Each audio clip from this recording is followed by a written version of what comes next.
Donc bonjour à tous, je vais vous présenter une petite vidéo qui va expliquer un peu quelques notions d'Excel. Donc on rappelle que Excel est un tableur. Donc vous avez devant vous ici un classeur qui est composé de plusieurs feuilles. Donc on peut sélectionner ou naviguer entre différentes feuilles. Donc vous avez ici un petit tableau sur lequel on va réaliser une mise en forme. Donc vous allez apprendre comment mettre en forme une feuille de calcul. Donc vous avez ici à droite le résultat qu'on souhaite obtenir à la fin. Donc la mise en forme, on va surtout la trouver dans un menu qui s'appelle format de cellule. Mais avant de cliquer sur format cellule, il faut toujours sélectionner les cellules sur lesquelles on veut travailler. Donc on va voir déjà sur format cellule qu'est-ce qu'on a, les différents onglets qu'on peut avoir. Donc on a l'onglet nombre qui permet de travailler sur les différents nombres, le standard, les formes, est-ce qu'on a une date, l'heure, le pourcentage, est-ce qu'on a un texte, etc. L'onglet alignement permet de positionner le texte dans la cellule. Donc on peut chercher où est-ce qu'on veut aligner à gauche, est-ce qu'il faut centrer le texte, etc. Vous avez ici, si on veut écrire une ligne, ou bien le contenu d'une cellule sur deux lignes, on clique sur envoyer la ligne automatiquement. Et si on veut fusionner des cellules, vous cliquez sur fusionner les cellules. Donc l'onglet police va permettre de définir le choix de la police, le style, la taille, le soulignement, si vous voulez souligner, et la couleur de la police. On définit aussi les bordures. Donc vous avez ici le contour extérieur et le contour intérieur. Et les différents types de traits. Le remplissage permet de définir l'arrière-plan d'une cellule. Donc on commence. Donc on sélectionne. Généralement, on commence toujours par les bordures. Donc format de la cellule, bordure, le contour extérieur et le contour intérieur. Donc vous voyez le résultat. On passe à l'étape d'après, c'est pareil, la même chose.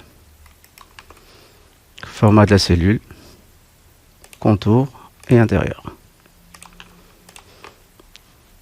Donc maintenant on peut agrandir la taille de la police. Donc je peux sélectionner tout mon tableau. En un seul clic, on peut choisir ici format de la cellule, police, et je choisis la taille. Ou tout simplement, je peux aller cliquer ici et on choisit la taille.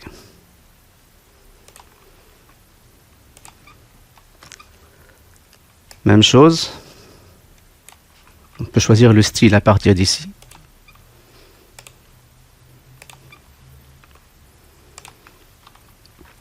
Donc ici maintenant, je vais faire ce qu'on appelle la fusion des cellules.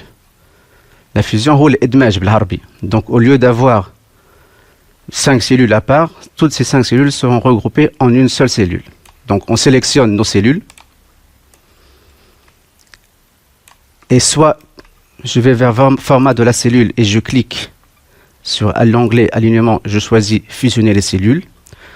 Ou tout simplement, vous avez le bouton ici fusionner et centrer qui permet de fusionner les cellules et de centrer le texte au centre de cette cellule. Donc après, vous choisissez vos couleurs, bien évidemment. On peut le faire à partir d'ici. Donc ici, le A correspond à la couleur de la police.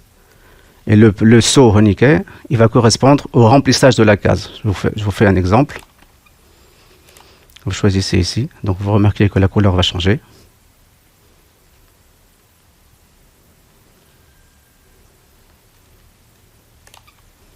Et ici, c'est pareil. Donc je choisis le remplissage. Et je choisis, par exemple, la couleur de la police. Donc un choix qui n'est pas... Donc on doit aussi continuer la bordure de cette cellule.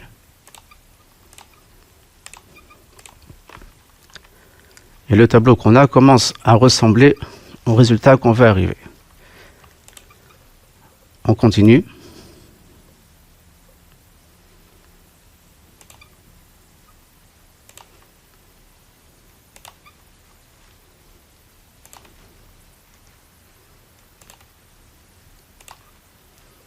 Bon. On va travailler maintenant sur les nombres. Donc, une règle que je donne toujours aux élèves, lorsqu'on a un montant, il faut toujours utiliser 3 chiffres après la virgule. Même si dans l'exercice, on ne le demande pas. Donc ici, on peut préparer le prix unitaire, puisque c'est un montant, on va le définir 3 chiffres après la virgule. Donc on sélectionne nos prix, avec le bouton droit format de cellule. Je vais choisir l'onglet nombre, je choisis nombre, et je définis le nombre de décimales à 3 décimales. Donc j'espère que c'est clair, et à la prochaine vidéo.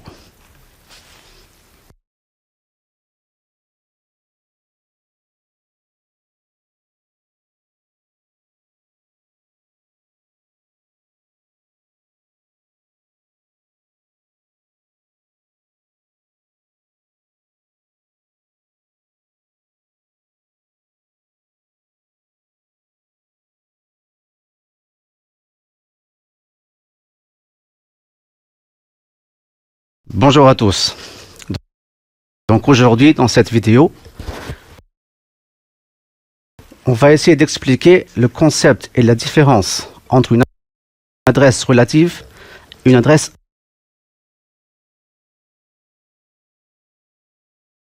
absolue. Quand est-ce qu'on utilise l'adresse relative et quand est-ce qu'on utilise l'adresse absolue. Donc pour cela,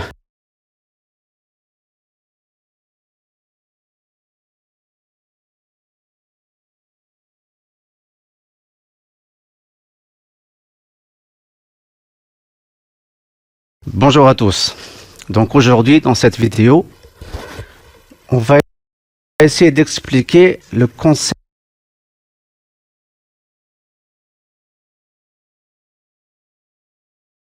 Bonjour à tous. Donc aujourd'hui, dans cette vidéo, on va essayer d'expliquer le concept et la différence entre une adresse relative et une adresse absolue. Quand est-ce qu'on utilise l'adresse relative et quand est-ce qu'on utilise l'adresse absolue.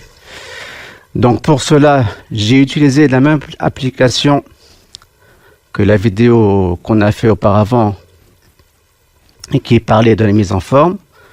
Donc on a ici un tableau qui contient le code de l'article, le libellé, la quantité commandée et le prix unitaire. Et on aura 2 questions auxquelles on va répondre. La question 1, c'est calculer le montant qui est égal à la quantité commandée fois le prix unitaire. Donc le montant des articles se trouve à partir de la cellule F9 jusqu'à la cellule F13. Et net à payer de G9 à la cellule G13. Donc normalement, pour saisir une formule, on va indiquer ici la formule. Donc attention, une formule commence toujours par le signe égal. Donc je dois écrire égal. Et je vais saisir la formule. Donc la formule, c'est la quantité commandée qui se trouve dans la cellule D9. Donc je vais écrire D9 fois le prix unitaire qui se trouve dans la cellule E9. Et je valide en cliquant sur le bouton Entrée. Donc vous avez le montant qui s'affiche et qui correspond au montant du premier article. Je vais reproduire la même formule pour les autres articles, tout simplement. Je fais approcher la souris au coin droit bas. Je clique lorsqu'on a un plus, comme cela, et je redescends. Je glisse la souris jusqu'à la dernière cellule. Et vous avez ici la formule qui est appliquée à toutes les cellules. Donc maintenant, si on regarde bien vite le montant qu'on a, là c'est la formule. Donc la première cellule, on a D9 fois E9. Dans la deuxième case, on va avoir D10 fois E10. Après, on aura D11 fois E11, etc., etc. Donc on remarque ici que les cellules, ou bien le numéro de la ligne, est incrémenté ou augmenté de 1 à chaque fois. On parle ici d'une adresse relative. Donc si on veut voir la différence entre l'adresse relative et l'adresse absolue, on va répondre à la question numéro 2. On va calculer le net à payer qui est égal au montant plus les charges fixes. Donc, je vais créer la formule comme tout à l'heure. On commence toujours par le signe égal. Si on n'écrit pas le signe égal, la formule ne fonctionne pas. Donc, une autre méthode, au lieu d'écrire maintenant F9 plus le contenu des charges fixes qui se trouve C6, je peux cliquer directement sur la cellule. Donc, je vais cliquer sur le montant plus les charges fixes. Donc, c'est la même chose. Donc, soit j'écris directement, soit je clique sur les cellules. Et comme tout à l'heure, je vais réappliquer cette formule pour toutes les autres cellules. Donc, je clique ici et je glisse. Donc, vous remarquez ici qu'on a 3 valeurs qui sont fausses. Et pourquoi? Ben, tout simplement, si on regarde la première cellule et je prends sa formule, on va trouver F9 plus C6. La deuxième cellule, on va trouver F10 plus C7. Après, F11 plus C8. Et on remarque que c'est faux. Parce que normalement, si on retourne à la deuxième cellule, on doit trouver ici ce montant qui est F10 plus C6 et non C7. Donc ce qu'on va faire, c'est qu'on doit fixer la valeur de la charge fixe parce que cette valeur est toujours fixe. Elle se trouve toujours dans cette cellule alors que les montants varient d'une cellule à une autre. Donc quel que soit le montant de ce tableau, les charges fixes se trouvent toujours ici. Donc pour fixer une cellule, tout simplement, on va utiliser le symbole $.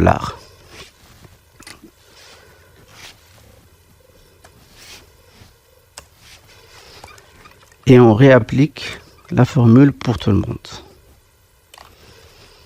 Et on remarque ici que la correction a été faite. Donc, pour résumer, ce que vous devez apprendre, c'est que lorsque vous utilisez des données qui se trouvent dans votre tableau ici, on utilise l'adresse relative. Par contre, lorsqu'on va utiliser une donnée qui se trouve à l'extérieur du tableau, comme celle-là, on doit utiliser l'adresse absolue.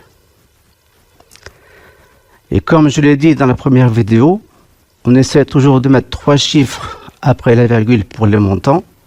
Donc c'est ce que je vais faire. Je sélectionne le montant net à payer. Je rappelle qu'on va cliquer sur format de cellule. On choisit l'onglet nombre. Je choisis nombre et je définis le nombre de décimales à 3 décimales. OK. Donc ici, beaucoup d'entre vous vont me dire, monsieur, c'est quoi ces dièses, etc. Ben, tout simplement, il suffit d'agrandir la largeur de la colonne et c'est fait. Donc j'espère que maintenant vous êtes capable de définir la différence entre l'adresse relative et l'adresse absolue et quand est-ce qu'on utilise l'adresse relative et l'adresse absolue. À très bientôt.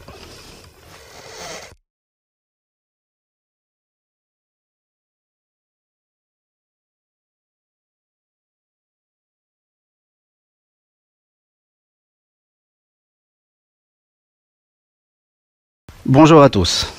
Donc dans cette vidéo maintenant, on va apprendre à utiliser quelques fonctions prédéfinies que l'application Microsoft Excel peut nous fournir.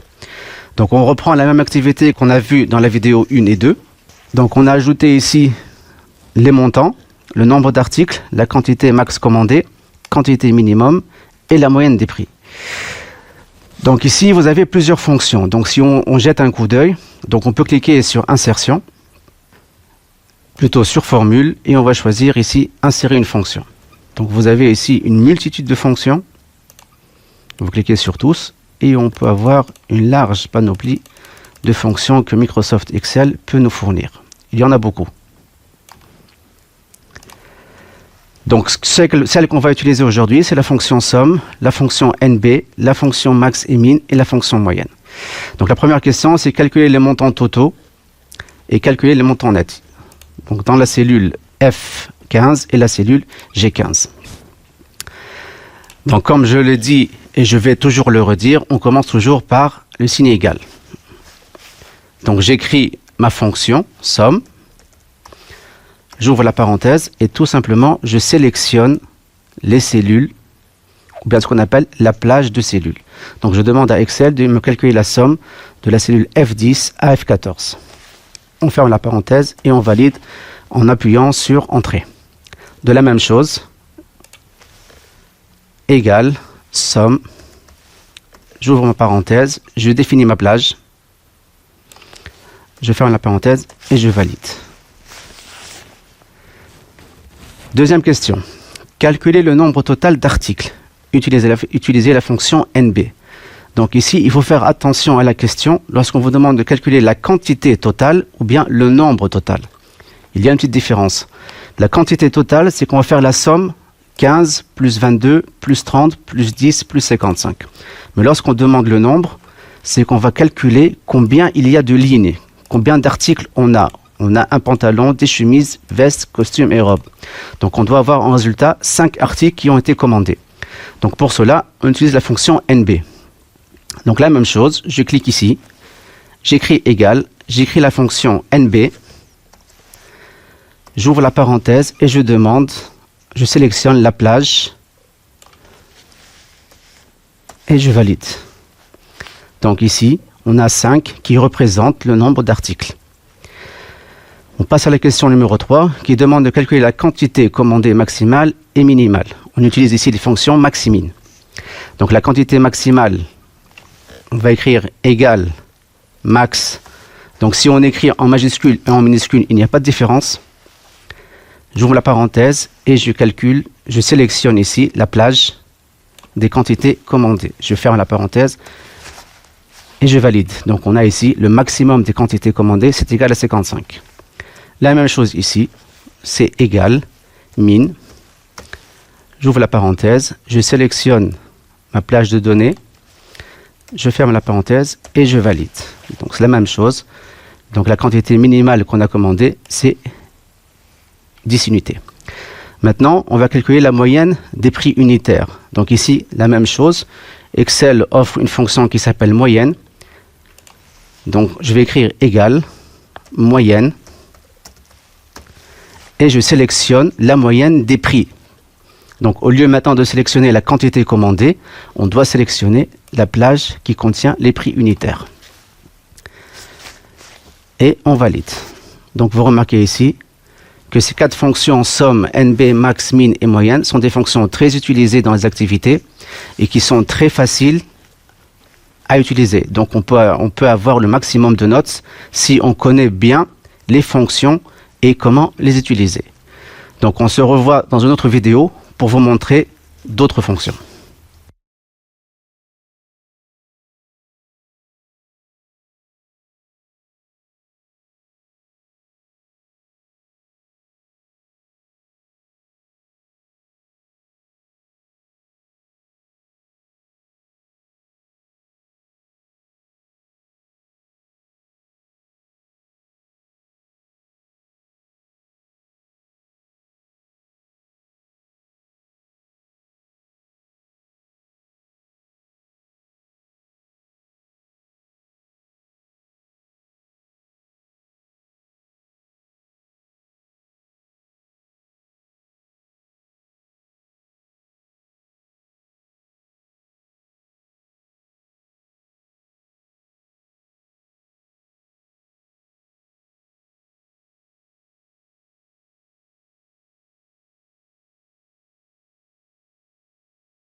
Bonjour.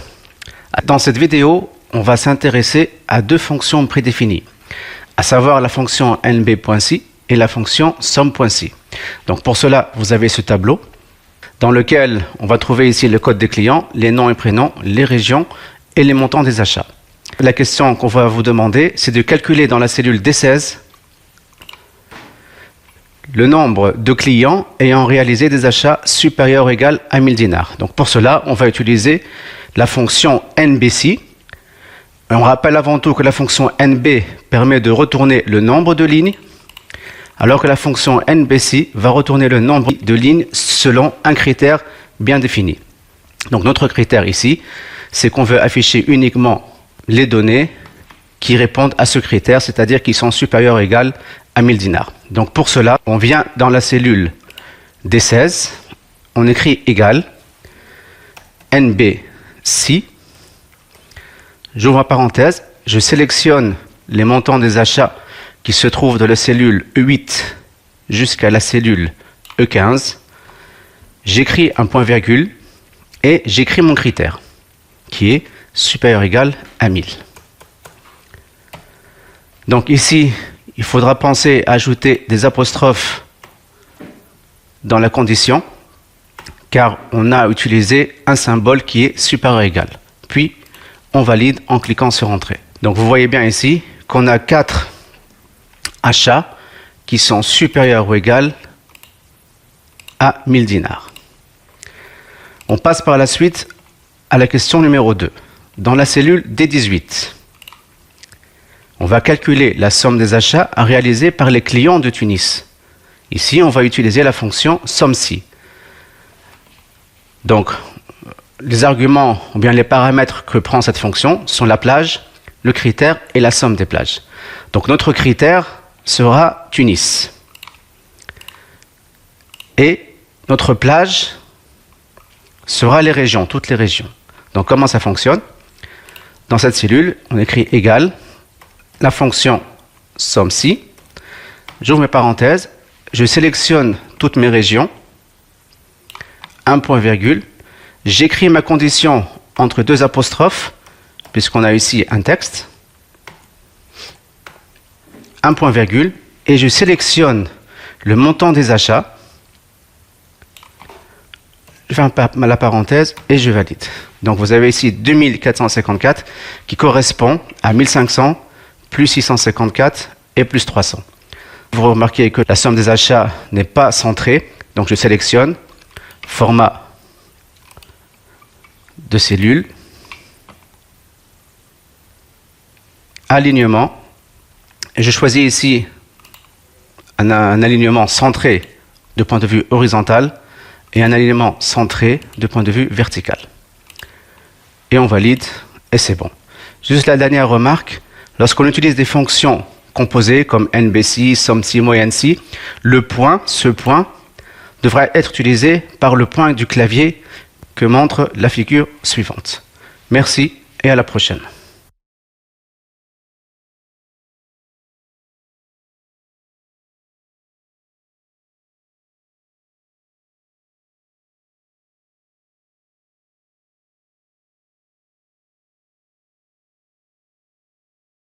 Bonjour à tous. Alors encore une fois, dans cette petite vidéo, je vais encore expliquer les fonctions prédéfinies nbsi, la fonction somme-si, auquel je vais ajouter la fonction rang. Donc ici, vous avez votre tableau qui représente le championnat de tennis de table par équipe. Donc vous avez ici les codes des équipes, le nom de l'équipe, les zones, le score et le classement. Et on vous demande de chercher ou bien de calculer le nombre d'équipes de la zone C. Donc je vous rappelle encore une fois que lorsqu'on demande de chercher le nombre, soit on utilise la fonction nb, soit la fonction nbsi. Et puisqu'ici on vous demande de chercher le nombre d'équipes de la zone C, ça veut dire qu'il y a un critère, on va utiliser la fonction nbsi. Donc je dois sélectionner mes zones, un point virgule, et j'écris la zone qui correspond à notre critère. N'oubliez pas d'écrire les apostrophes puisqu'on a écrit un caractère. Et c'est bon. Donc vous avez ici 4 équipes qui appartiennent à la zone C. Passons maintenant à la question d'après, c'est de calculer la somme des points des équipes de la zone C. Maintenant, on va faire normalement 28 plus 45 plus 52 plus 49. Donc vous avez ici une somme, mais qui répond à une condition. Donc ce sera la somme si. Donc je sélectionne mes zones, point virgule, j'écris ma condition, c'est la zone C, et les scores se trouvent dans cette plage de cellules que je vais sélectionner. Et vous avez ici le total des points des équipes de la zone C. On peut ici ajouter un alignement, donc format de la cellule. Pour alignement, je vais centrer de point de vue horizontal et centrer de point de vue vertical. Et je valide. Passons maintenant au classement, ce qu'on appelle aussi l'ordre ou bien le rang. Donc je vais chercher quel est le rang de cette valeur parmi ces ensembles de valeurs. Ensuite, de même, la même chose, quel est le rang de cette valeur dans cet ensemble de valeurs, de cette valeur dans cet ensemble, et etc. Donc c'est comme tout simplement, vous allez chercher le rang ou le classement d'un élève ou des élèves dans la classe. Donc ici, vous allez utiliser la fonction rang qui doit respecter cette syntaxe, nombre, plage et ordre. Donc pour l'ordre, vous écrivez 0 si vous avez un ordre décroissant, c'est-à-dire que la plus grande valeur aura comme ordre 1 et la plus petite valeur aura comme ordre la dernière valeur. Si vous voulez faire un ordre croissant, vous allez utiliser n'importe quel autre nombre à part le 0. Généralement, on utilise le 1. Donc comment cette fonction fonctionne? Tout simplement, vous écrivez égal rang. Donc je vais chercher le rang de cette valeur, point virgule, dans cet ensemble de valeurs, point virgule, et tout en faisant un ordre décroissant. Donc vous avez une remarque ici très importante. Donc pour la plage, c'est F7 à F16, vous devez penser à utiliser les adresses absolues, vu que le nombre varie de la cellule F7 à la cellule F16. Alors que la plage est toujours fixe. On va toujours chercher dans cet intervalle. Donc je dois ajouter les dollars pour fixer nos adresses. Et je reproduis la formule pour les autres cellules. Donc on va remarquer ici que le classement 1 correspond à score 56 qui est la plus grande valeur, et le dernier classement correspond au score qui est égal à 12. Donc merci et à la prochaine.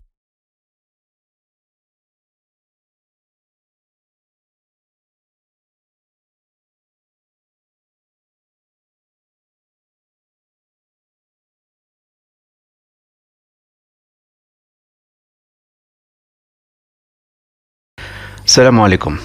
دونك اليوم باش نحكيو على موضوع برشا تلامذة ما يحبوش ولا يتقلقوا منه، اللي هي لي ستركتور كونديسيونيل، اللي هي السي.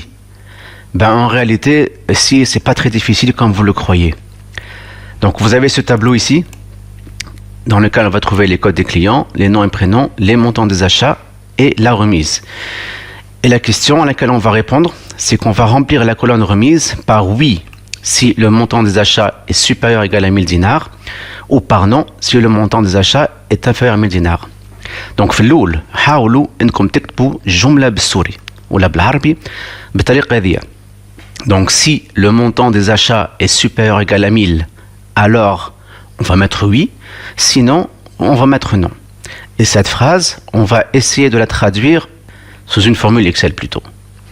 Donc remarque ici, donc qu'est-ce qu'on va faire? On va uniquement remplacer le alors et le sinon par des points-virgules et le montant des achats dans la cellule où on les trouve. Donc la formule devient égale si, donc le montant des achats se trouve ici, et supérieur ou égal à 1000, c'est ma condition, j'écris supérieur ou égal à 1000. Alors on le remplace par un point-virgule, ce sera un oui. Donc j'écris le oui entre apostrophes car c'est un texte. Sinon, un point-virgule, ce sera un non. Et je valide. Et comme toujours, on reproduit la formule pour toutes les cases. Et on continue. Donc on peut centrer comme d'habitude, donc format de la cellule, alignement, horizontal ou bien vertical, vous choisissez ici, donc je centre, et je centre. Et OK. Donc comme vous voyez, c'est pas aussi difficile que vous le croyez. Donc je vais préparer une autre vidéo pour vous expliquer encore un peu plus les structures conditionnelles. À la prochaine.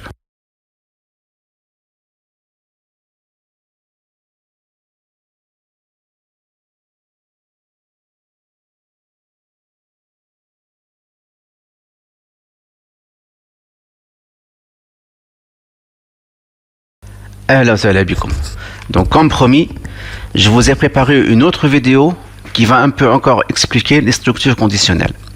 Donc on va utiliser ici le même tableau.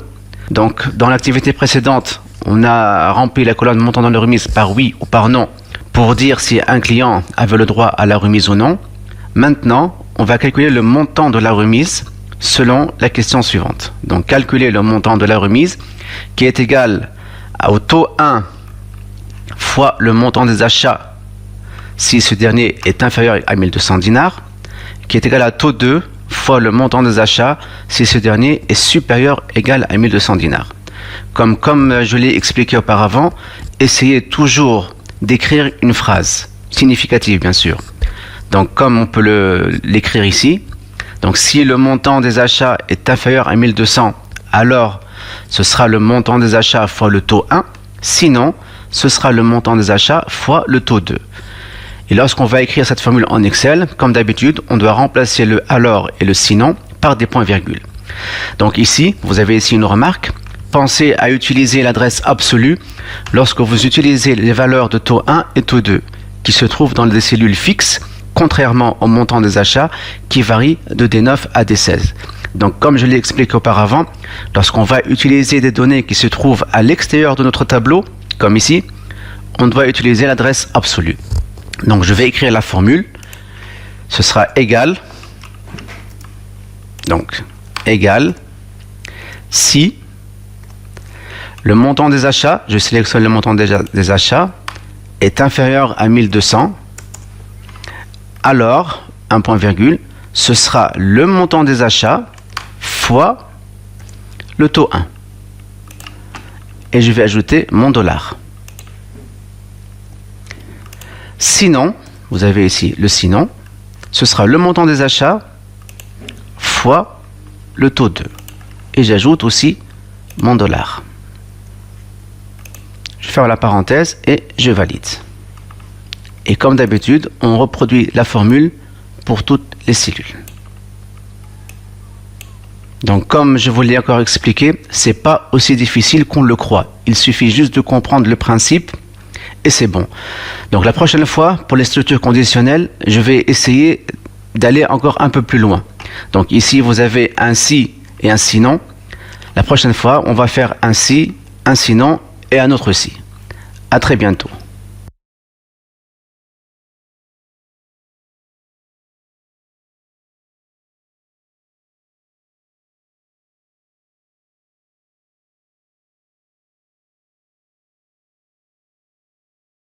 Alors, salam alaikum. Donc aujourd'hui, on va voir la mise en forme conditionnelle. Donc la question, vous avez le tableau ici tout d'abord, qui représente les régions, le poids, le kilométrage, le type du transport, le coefficient du tarif et le montant du transport. Et on vous demande, en utilisant la mise en forme conditionnelle, de mettre en rouge le fond des cellules dont le kilométrage est supérieur ou égal à 200 km et en vert le fond des cellules dont le kilométrage est inférieur à 200 km. Donc je vais commencer par la première partie. Donc la faute à ne pas faire, c'est de cliquer sur les valeurs supérieures à 200 et de choisir un remplissage en rouge. C'est faux. C'est pas comme ça que ça fonctionne. Donc surtout ne pas faire ça. Donc si on veut mettre en forme une colonne, on doit tout d'abord la sélectionner. Donc je sélectionne mes données. Je vais ouvrir le menu Accueil, mise en forme conditionnelle. Vous choisissez ici Nouvelle règle. Vous cliquez sur la deuxième, Appliquer une mise en forme, celle-là. Et vous écrivez la valeur de la cellule et Donc la question c'était supérieur ou égal à 200. Donc vous choisissez supérieur ou égal à 200. Puis vous cliquez sur format. Donc si je veux changer le remplissage, c'est ici. Si je change la couleur de la police, je clique ici. Donc la question c'était le fond des cellules, donc c'est le remplissage. Et je vais les mettre en rouge.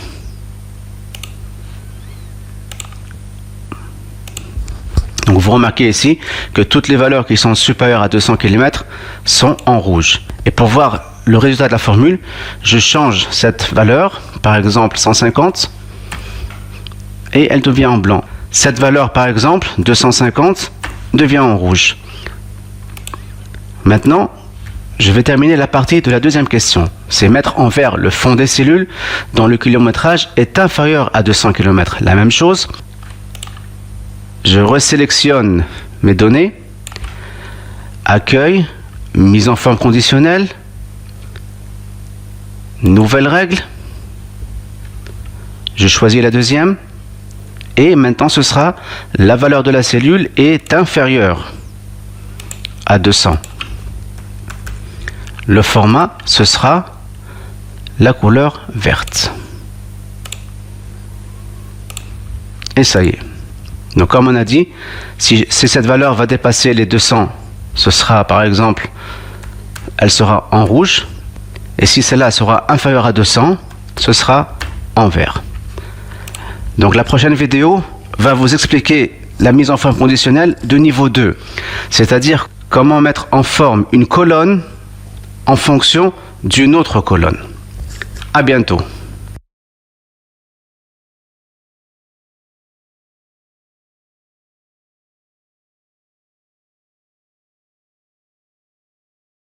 Bonjour à tous.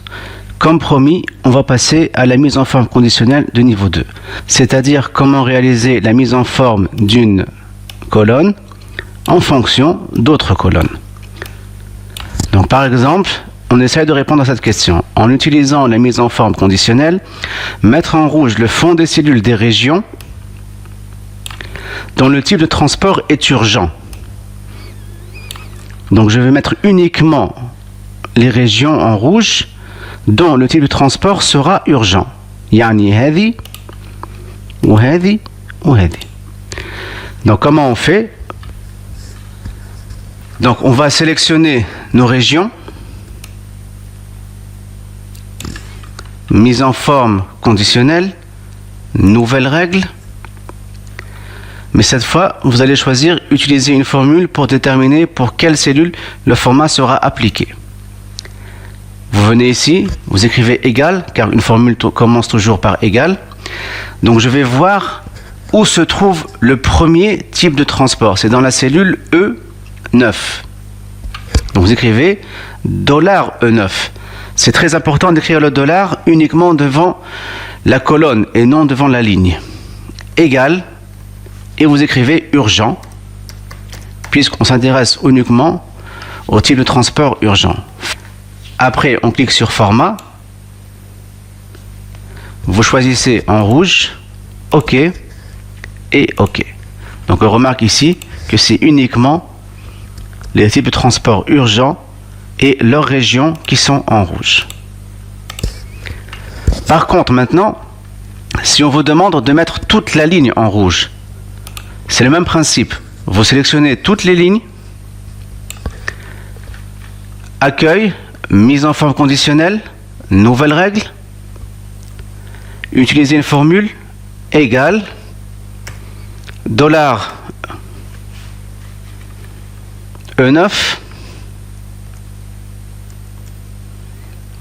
$E9 qui est égal à urgent. Et vous allez la mettre, vous choisissez le remplissage que vous voulez. Comme ça, vous avez toutes les lignes, le type du transport est urgent qui deviennent en rouge. Merci et à très bientôt.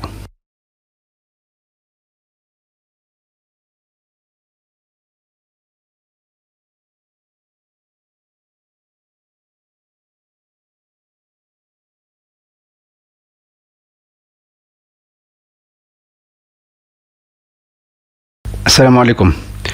Donc en premier aussi, dans cette vidéo, je vais encore reprendre la mise en forme conditionnelle, mais qui sera encore un peu plus compliquée que celle qu'on a déjà fait. Donc la question, en utilisant la mise en forme conditionnelle, mettre en rouge le fond des cellules des régions de Tunis ayant un poids supérieur à 500. Donc on va mettre en rouge ces régions qui répondent à deux critères. La première condition, c'est que la région doit être de Tunis. La deuxième condition, c'est que le poids doit être supérieur à 500 kg. Donc normalement, on va mettre en rouge cette cellule puisque le poids est supérieur à 500, cette cellule puisque le poids est supérieur à 500, pas celle-là et pas celle-là, donc uniquement ces deux. Est-ce qu'on va mettre en forme nos régions? Je commence par sélectionner mes régions.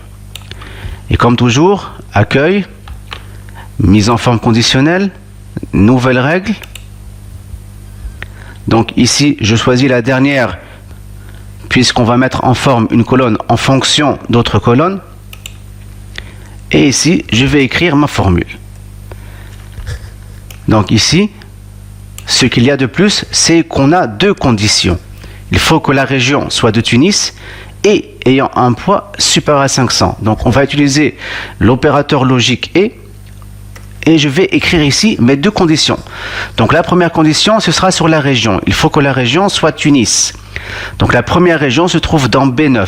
Donc dollar B9 égale Tunis.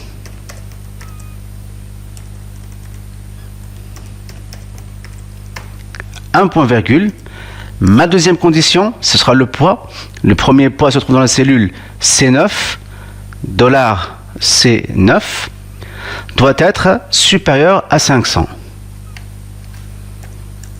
Et je ferme ma parenthèse. Format. Et comme d'habitude, le remplissage, je choisis la couleur rouge. Et OK. Donc vous remarquez ici qu'on a uniquement ces deux cellules qui sont mises en rouge car elles sont de Tunis et elles ont un poids supérieur à 500.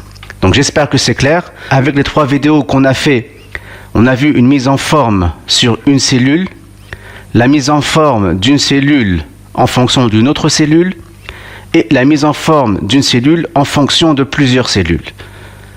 Bonne chance pour vos examens.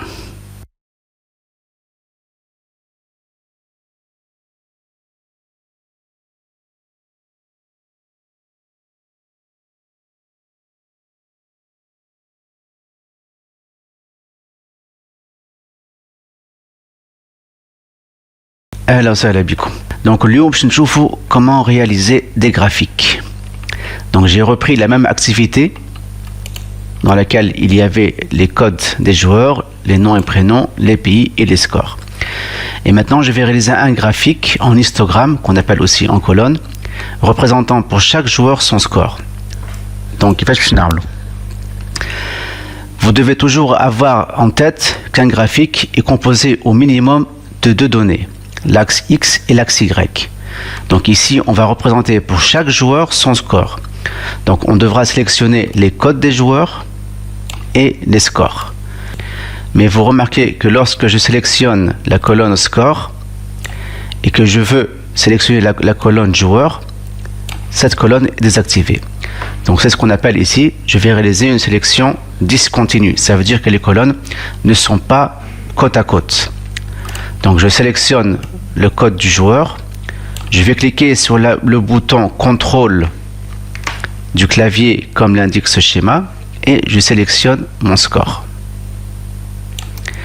Faites attention, il faut aussi sélectionner les en-têtes du tableau. Après je vais ouvrir le menu insertion et vous avez ici une multitude de graphiques. Donc vous pouvez jeter un coup d'œil très rapidement. Donc ici, je vais réaliser, comme on nous l'a dit, un graphique en histogramme. Ce sera ici en colonne. Donc vous avez plusieurs types de colonnes. Je choisis tout simplement le premier. Et ça y est.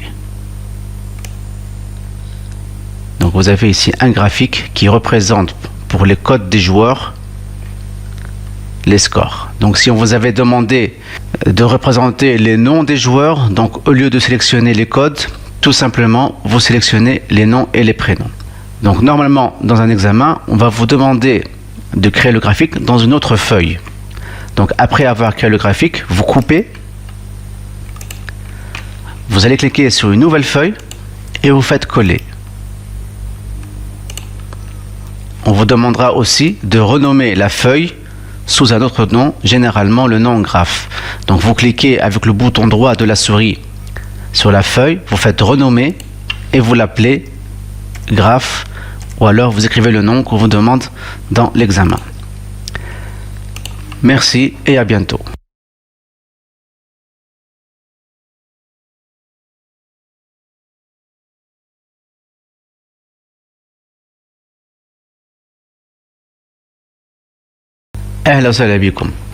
Donc maintenant, comment manipuler des graphiques? Donc tout d'abord, je vais rappeler comment créer un graphique. Donc on vous demande de créer un graphique qui représente pour les noms des joueurs leur score. Donc vous sélectionnez les noms des joueurs et puisque la colonne score n'est pas à côté du nom et prénom, vous cliquez sur la touche contrôle du clavier, vous la maintenez enfoncée et vous cliquez sur score. Puis vous allez au menu insertion et vous choisissez le graphique que vous voulez. Donc par exemple, je choisis le graphique en secteur. Vous avez ici le graphique qui apparaît. Il manque uniquement les données, c'est-à-dire on doit afficher ces valeurs.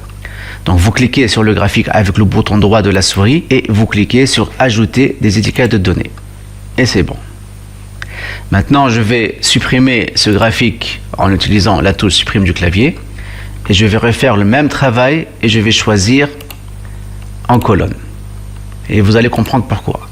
Je vais agrandir un peu ce graphique. Et regardez ce qu'on a. Donc vous avez ici une nouvelle barre qui apparaît, qui est écrit outils de graphique. Vous avez l'onglet création, disposition, mise en forme. Si je clique à l'extérieur du graphique, la barre disparaît. Si je clique à l'intérieur, la barre réapparaît. Donc normalement dans l'examen, on va vous poser des questions de type définir un titre. Donc vous allez cliquer sur disposition et vous allez vers titre du graphique. Vous choisissez au-dessus du graphique.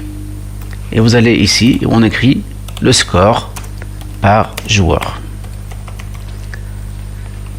Même chose, on va définir ici un titre pour l'axe horizontal qui représente les noms et prénoms et un titre pour l'axe vertical qui représente les scores. Donc on doit cliquer sur le graphique. Vous avez le titre des axes horizontal et principal. Donc on commence par l'axe horizontal. Le titre sera en dessous de l'axe. Donc vous avez ici une étiquette qui apparaît. On va écrire nom des joueurs. Même chose, titre des axes, titre de l'axe vertical et on va choisir titre pivoté. Et vous écrivez score. Et voilà, à bientôt.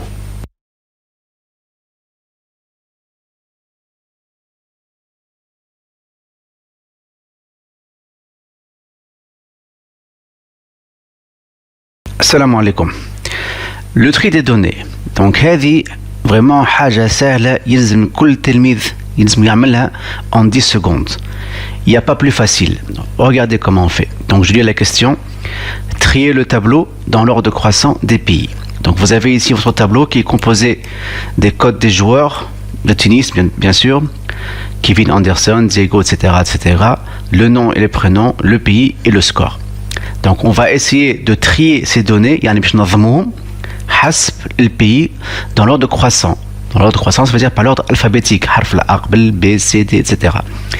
Vous devez sélectionner tout le tableau. Ça veut dire les données et les en-têtes du tableau. Après, on va au menu données, trier. Et ici, vous avez les colonnes. Comment vous voulez trier votre tableau. Donc soit par le code, le nom et prénom, le pays et le score. Donc la question demande par le pays. Donc vous cliquez sur pays. Et vous avez ici l'ordre alphabétique croissant ou bien décroissant. Donc la question c'était croissant, donc c'était de A à Z.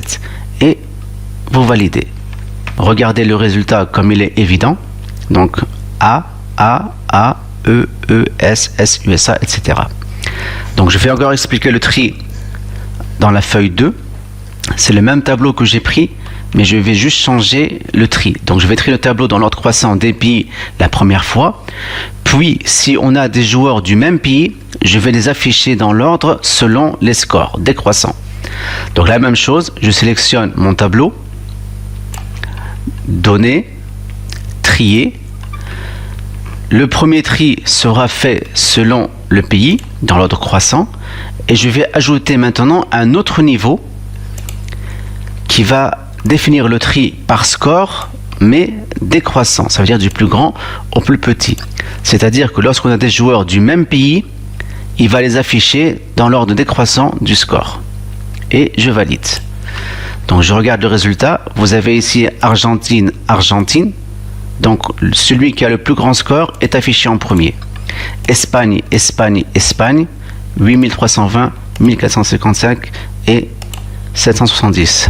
Donc comme vous voyez, le tri est très facile à réaliser et n'importe quel élève devra être capable de le faire. Merci et à bientôt.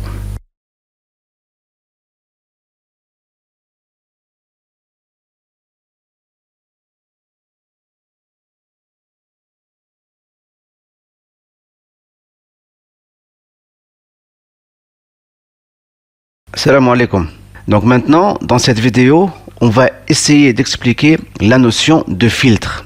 Surtout les filtres élaborés. Donc vous avez ici un premier exemple. Donc j'ai repris la même activité qu'on a auparavant. Et la question, c'est d'extraire dans une nouvelle feuille que vous nommerez urgent les régions et les montants de transport des livraisons dont le poids est supérieur ou égal à 1000 kg et de type urgent. D'abord, il faut connaître, ou bien il faut définir, c'est quoi un filtre. Un filtre, qu'est-ce qu'il y a sur la rebelle. Donc, il ne faut pas oublier que dans un tableur, on a plusieurs données, plusieurs lignes. Parfois, on veut rechercher des lignes qui correspondent à un critère particulier. Donc, au lieu d'avoir tout le tableau qui est affiché devant moi, je vais réaliser un filtre pour voir uniquement les données dont j'ai besoin. Donc, dans cet exemple, on vous demande d'afficher les régions et les montants, uniquement les régions et les montants, des livraisons dont le poids est supérieur ou égal à 1000 et de type urgent. Donc urgent, urgent, urgent, mais ce poids est égal à 100 alors que ce poids sera 1100 et 1000. Donc normalement, on devra afficher uniquement ces deux données, ou bien ces deux lignes. Donc comment on fait? Donc tout d'abord, vous commencez à sélectionner les colonnes qu'on veut afficher. Donc on vous demande ici d'afficher les régions et les montants. Donc nji les régions, avec le bouton droit copier, nji lena coller. C'est la même chose pour les montants. Copier et ici je dis coller. Donc ces deux cellules représentent les cellules ou bien les données que je veux afficher. Maintenant, je vais refaire la même chose, mais pour les critères, pour mes conditions. Donc, les conditions qu'on veut, c'est que le poids soit supérieur ou égal à 1000 et de type urgent. Donc, la même chose, je sélectionne le poids, un copier, et je viens ici coller, et le type du transport, copier, coller. Maintenant, il reste à définir mes conditions. Donc le poids doit être supérieur à 1000. Donc nji tahta cellule il fait le poids et j'écris supérieur ou égal à 1000. Même chose, le type du transport doit être urgent. Donc je viens sous la cellule type de transport et j'écris urgent. Donc la question ici, vous avez deux conditions qui sont reliées par un et. Si c'était dont le poids est supérieur ou égal à 1000 kg ou de type urgent, il fallait écrire ce urgent dans cette cellule. Comme ça, on aura ici un ou. Mais lorsqu'on vous demande un et, on les aura juste à côté. Maintenant, passons au filtre. Donc, comment on fait? On sélectionne notre tableau. Vous ouvrez le menu Données. Vous allez trouver ici Filtrer, Avancer. Donc cette fenêtre, vous avez ici filtrer la liste sur place ou bien copier vers un autre emplacement. Vous devez toujours cocher copier vers un autre emplacement. Pour la plage, je ne la touche plus. Pourquoi? Parce que j'ai déjà sélectionné mon tableau. Mon tableau commence de B8 et finit à G15. Et si vous remarquez ici, c'est B8 à G15. Donc c'est bon. Maintenant, je vais aller vers la zone de critères. Je vais cliquer ici et je vais sélectionner les cases qui contiennent mes conditions. Yani هذوما الأربعة. Je reclique ici et je vais demander de copier le résultat dans ces cellules. Et vous validez. Donc vous remarquez ici qu'on a affiché uniquement deux valeurs qui correspondent à notre tableau Tunis Fax et 304 246 500. Donc la deuxième partie de la question, c'était d'extraire dans une nouvelle feuille de calcul. Donc ici, on va faire la sélection. Je vais couper. Je vais choisir une nouvelle feuille et je vais coller. Et si on revient, que vous nommerez urgent. Donc la feuille 2 sera renommée urgent. Donc je clique et renommer et je l'appelle urgent. Et ça y est. Je vous expliquerai dans d'autres vidéos comment réaliser d'autres filtres. Normalement, ce n'est pas aussi difficile que la plupart d'entre vous le pensent. Merci et à bientôt.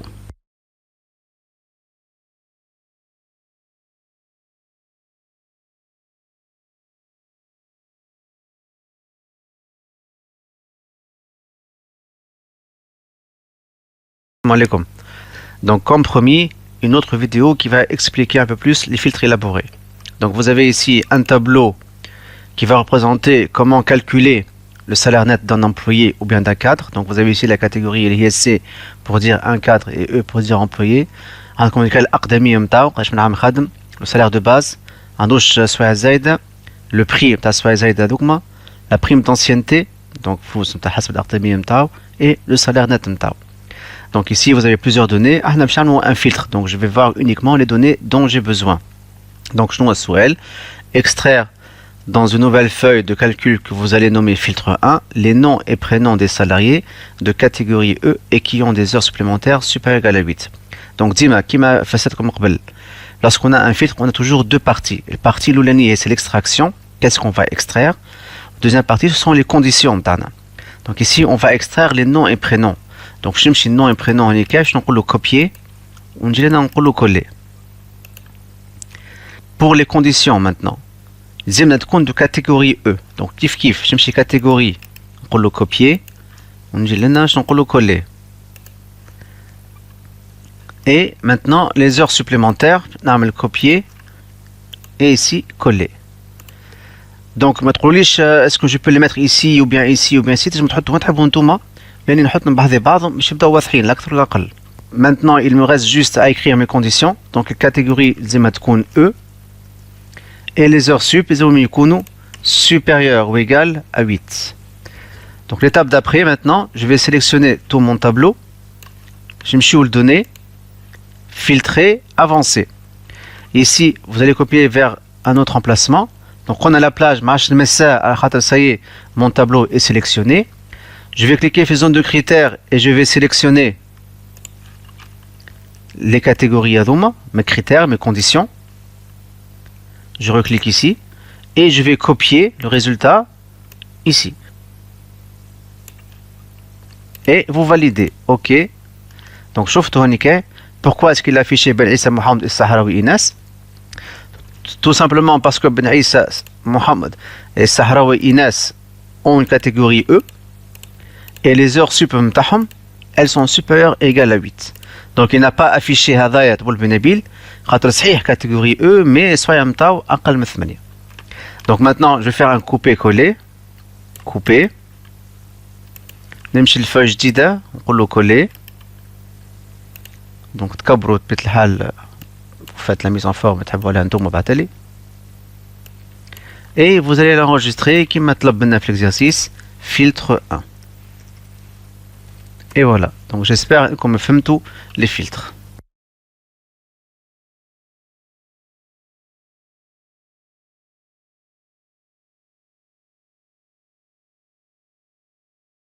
Allez, bicoum. Donc dans cette vidéo, on va expliquer le principe ou bien la notion du tableau croisé dynamique qu'on appelle TCD et le graphique croisé dynamique qu'on appelle GCD. Donc déjà, c'est quoi ces tableaux ou bien ces graphiques? Ce sont des tableaux qui vont résumer nos données. Donc par exemple ici, vous avez le montant de transport pour Tunis, Wahada, Tunis, Wahada, Tunis, Wahada, etc. Donc supposons qu'on a 1000 lignes. Donc je vais demander de faire un rapport qui va me donner le total des montants de transport de la région de Tunis et de la région de Sfax. Donc je prends cet exemple. Représenter un tableau croisé dynamique TCD permettant de représenter pour chaque région le total du montant du transport. Donc vraiment, donc je sélectionne mon tableau. Dans le menu insertion, vous allez trouver ici tableau croisé dynamique. Donc si je vous cliquez juste ici, on va trouver tableau croisé dynamique et graphique croisé dynamique. Donc un tableau croisé dynamique. Donc vous cliquez sur tableau croisé dynamique. Vous faites OK. Vous faites OK. Donc vous avez une nouvelle feuille qui apparaît ici. Donc pour chaque région, je vais cliquer sur région. Je vais l'étiquette de données. Je vais afficher le montant du transport. Donc je trouve Sfax, le montant de transport total. Tunis, le montant de transport total. Donc c'est très facile. Donc je reviens à mon tableau. Je vais faire la deuxième question. Représenter un graphique croisé dynamique GCD permettant de représenter pour chaque type de transport le montant du transport. Donc on va le type de transport normal, au type transport urgent, par un graphique bien évidemment. Donc je vais sélectionner mon tableau, kiff, insertion, tableau croisé dynamique. Je vais choisir maintenant graphique croisé dynamique. Donc vous faites directement OK. Et vous allez sélectionner ce que vous voulez. Donc on veut pour chaque type de transport représenter son montant. Et ça y est. Donc je trouve tout vraiment c'est. Donc c'est très facile. À bientôt.